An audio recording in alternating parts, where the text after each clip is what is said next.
Hey, what's happening, everyone? JayShockblast here, and check it out. I know I've been streaming these live lately, but apparently IGN just dropped a Gotham Knights preview out of nowhere. And thanks to my boy Breezy on Discord for dropping the link. I'm sure I would have seen it anyway, but I saw it faster because of him. And here it is.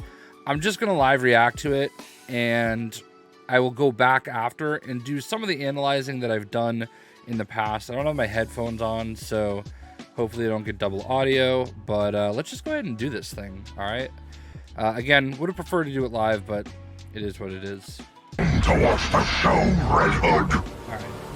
Nah, I'm just here to So kick we saw your this ass. in their last As part of our video, visit to Warner Brothers Games Montreal, we got to see a lot of Gotham Knights and being a lot of played, this is but kind we of weren't like able to go hands-on with the game looks like ourselves. a little bit and of that makes a a traditional collection preview a little of different difficult. clips, Without having had a controller in that our they've shown hands, in it's some hard of to their say other how videos. combat, working through missions, or making gear choices feels. And with that in mind, this preview will be a little more structural. With the help of the game's developers, we'll walk you through how Gotham Knights is put together, revealing brand new information about the open world, how supervillains fold into the fabric of the wider game, the game's neat approach to a day-night cycle, and more. Interesting. It's gonna be really weird having a day cycle.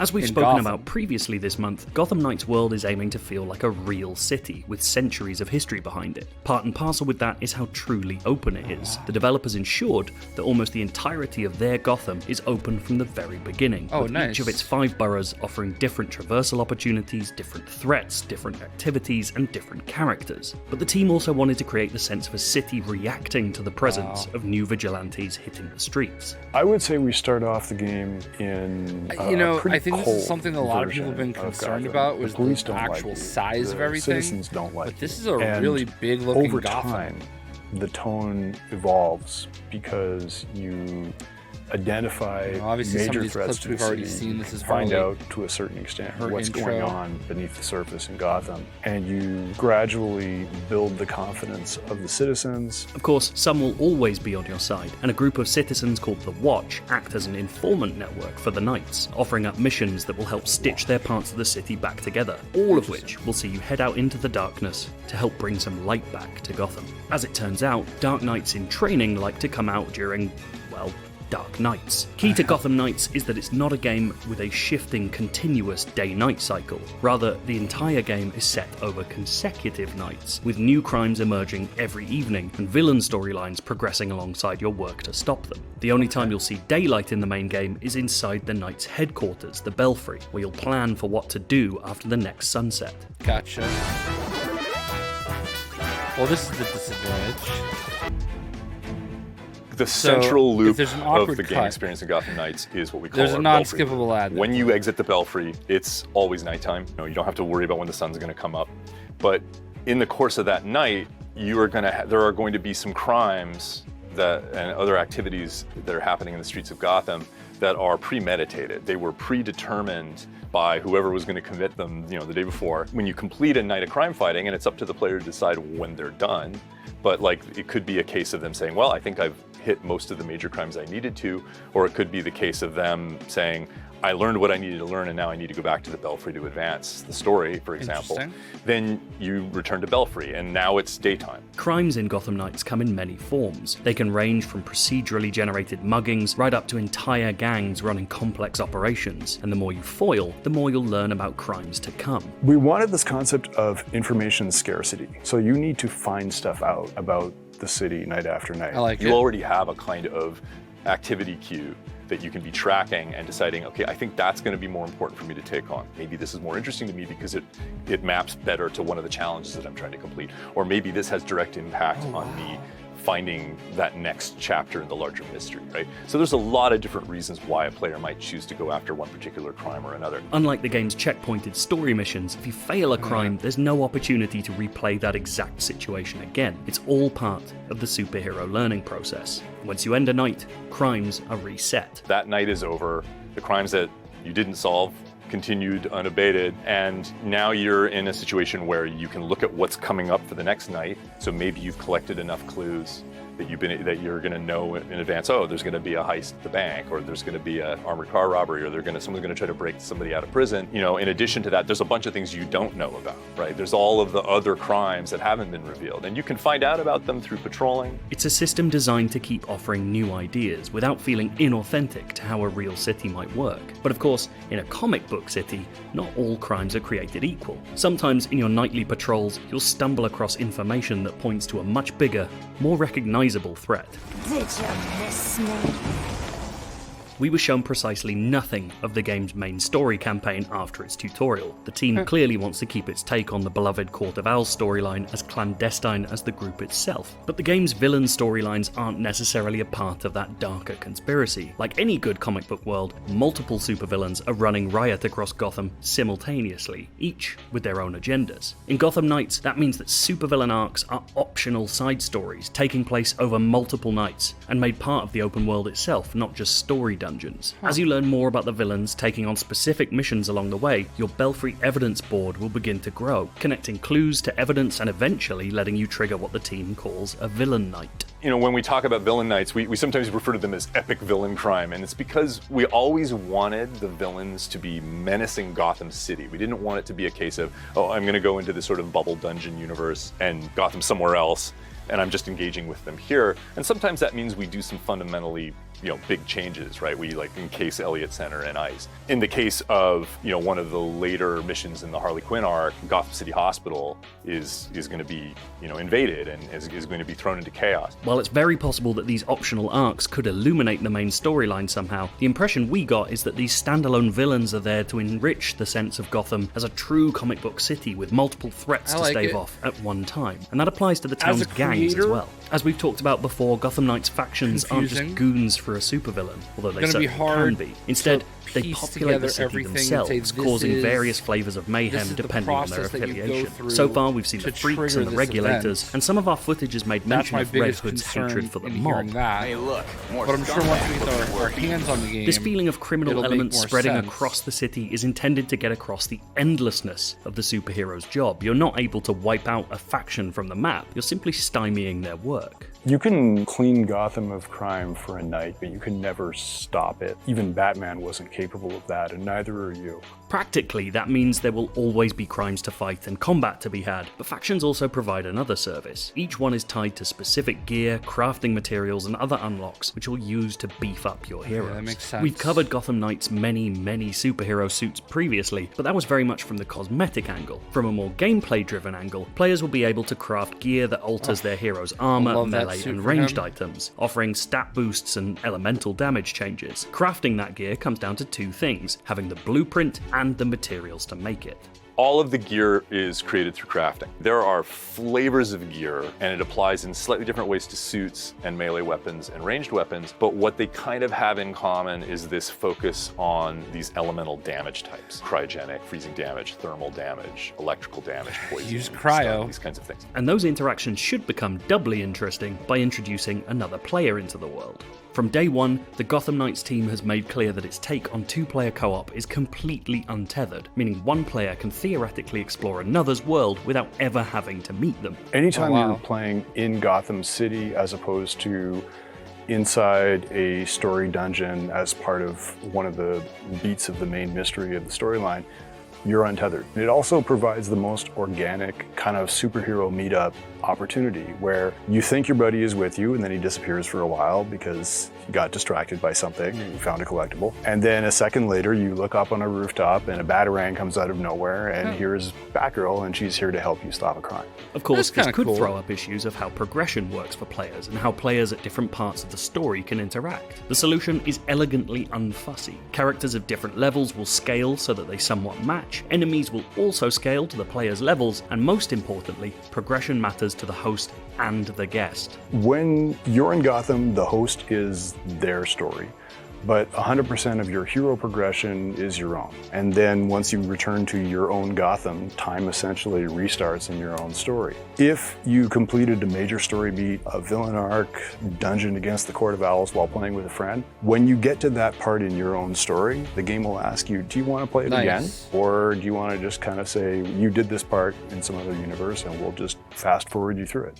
But That's despite good. watching hours of the game being played live, there was a lot we weren't allowed to see. The game's main story missions are still a mystery to us, even down to how they're unlocked or displayed on the map. More intriguingly, the team repeatedly made reference to an endgame for Gotham Knights, but steadfastly refused to talk about it. Given the game's action RPG structure, it wouldn't be hugely surprising to find that it included an MMO-style raid of some kind, or, with a focus on the open world as an evolving space, if Gotham itself was materially transformed by the effects of the Court of Owls. We just don't know right now. But the biggest outlier for us is in how the game feels to play for an extended period of time. Combat certainly looks interesting, perhaps a tad heavier than the Arkham series it will be compared to, and with a much bigger focus on using special abilities you've earned along the way. Getting around the city, whether by parkour, grappling hook, bike, fast travel paradrops, or the hero's unlockable abilities, feels like a genuinely fun first affair as well. But Gotham Knights will live and die on how these things string together, and how those smaller moments make its larger structure, those nights of patrols, crime fighting, and clue gathering, feel as compulsive as the team hopes for.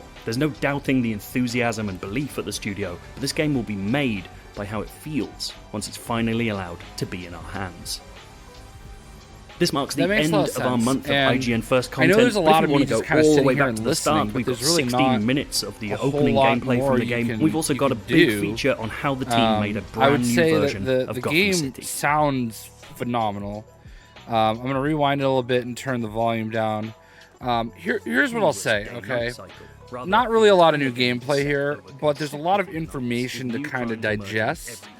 I love the fact that people can kind of go into your game seamlessly, and yes, they might experience something that they're not ready for. Was that a Spy Hunter game? I wonder if you could actually play Spy Hunter.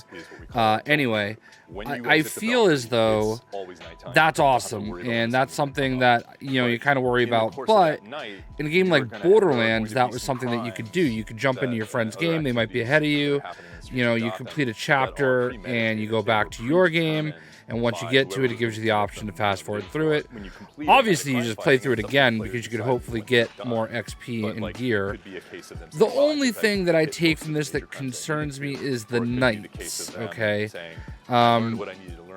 It's not very structured, and it seems like there's... I'm a FOMO guy, okay? Like, I don't want to miss out on anything, but, like, let's go back here and look at that map real quick. They can range from procedurally generated muggings right up to entire gangs running complex operations. Yeah. All right, here we go. We'll go back a little bit more. But it did look at the map, and all right. So Otisburg is one of the boroughs. You got these people here. I'm assuming these are quest givers. I'm assuming that's the Belfry. You got, ooh, look at that. That looks like the penguin right there. So there's very clearly, I don't know who these are supposed to be. I don't know if that's Montoya. But these are obviously individual people, that you can kind of move on to. It looks big, like, I don't know, like it does look big. You got the West End, Robinson Park, Gotham Heights, the Bowery, the infamous Bowery, the Tri-Corner Island, Old Gotham. So there's definitely a lot going on here. But as you zoom in, it makes it look that much bigger. So it does look like there's a lot of cool stuff going on. But yeah, the Knights is definitely a little bit of an interesting feature. It's something that's a little bit different. Basically, you're going to get out there into a night. I wonder if there's going to be a point where it's like, all right, you've done everything there is for you to do, now, it's just random crimes. My biggest issue is FOMO. I want to have everything, and I want to be able to make videos where I can help people get where they want to be. You have to do A, B, C, and D, and that's going to trigger E. So I'm hoping that I'm able to do that, and I'm also hoping I'm able to, stream the game live.